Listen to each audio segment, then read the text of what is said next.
The government is monitoring private phone calls, your children and my children's private phone calls, and tracking who their associates are.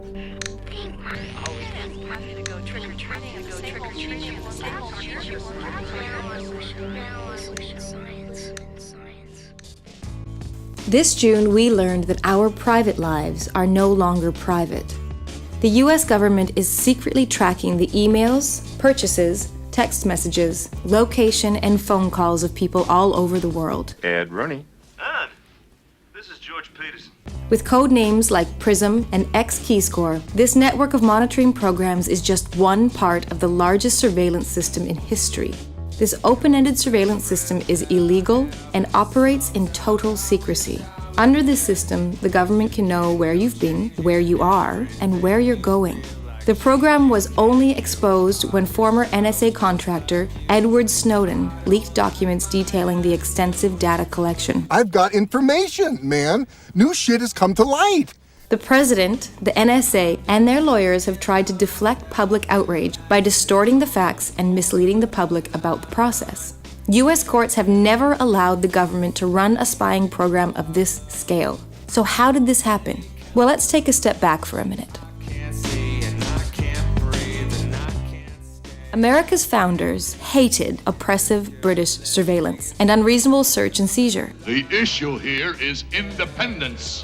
Understanding that privacy was necessary to almost every basic right in our Constitution, they established the Fourth Amendment. The Fourth Amendment exists to prevent the government from tracking or searching your personal information unless they have good reason to believe a crime is happening. It's all there, black and white, clear as crystal. Using the NSA, the U.S. government is violating the highest law of the country, the Constitution. Government surveillance has gone on for decades, but things got a lot worse in 2001 when the U.S. Congress passed the Patriot Act, giving secret FISA courts more authority to grant surveillance requests on a large scale. Instead of getting a warrant for an individual person suspected of a crime, the government could now search a large list of persons, even those under no suspicion of criminal activity. FISA courts aren't required to disclose what court orders are being approved, and supporting evidence isn't needed. The 1,789 requests for authorization, one was withdrawn by the government. All the other ones were granted. It's a rubber stamp. It's a rubber stamp.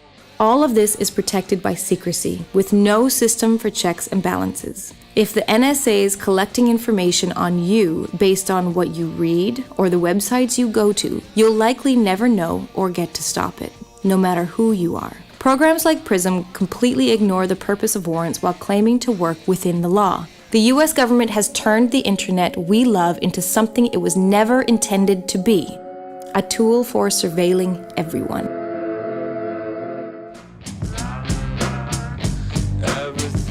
This is the most essential problem. Through these secret courts and secret interpretations of the laws, U.S. government agents can illegally track internet users based on things like keywords. Analysts who use a system from a web portal at Fort Meade key in selectors or search terms that are designed to produce at least 51% confidence in a target's foreignness. Data has been collected for years on the most popular websites, Gmail, Facebook, Yahoo, and many more. Got him at the bottom of the hill.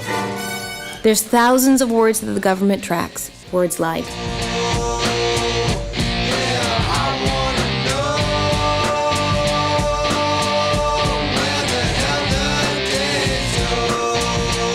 almost any email you send might get your account monitored.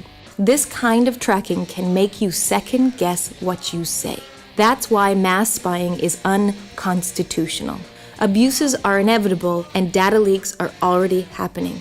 Spying on our internet usage gives the government power over our lives. What happens to free speech, free association, or a free press when everyone is under constant surveillance, even in our most private moments? Experts on surveillance, privacy, and intelligence agree on one thing.